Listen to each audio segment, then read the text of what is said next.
ہزاروں سال پہلے لوگ رات کے آسمان میں ایک سرخ چمکتا ہوا نقطہ دیکھا کرتے تھے۔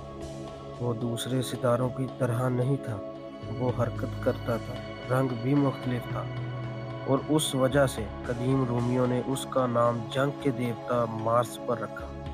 لیکن حقیقت میں مارس کوئی دیوتا نہیں بلکہ ایک سرد، خاموش اور پر اسرار دنیا ہے۔ مارس زمین سے تقریباً 225 ملین کلومیٹر دور موجود ہے۔ یہ ہمارے سولر سسٹم کا چوتھا سیارہ ہے۔ اس کی زمین جیسی بہت سی چیزیں سائنسدانوں کو حیران کرتی ہیں۔ مریخ پر دن تقریباً زمین جتنا ہوتا ہے۔ وہاں ایک دن 24 گھنٹے اور 37 منٹ کا ہوتا ہے۔ وہاں موسم بھی بدلتے ہیں، وہاں برف بھی موجود ہے۔ لیکن ایک چیز مارس کو خطرناک بناتی ہے، وہاں سانس لینے کے لیے آکسیجن نہیں ہے۔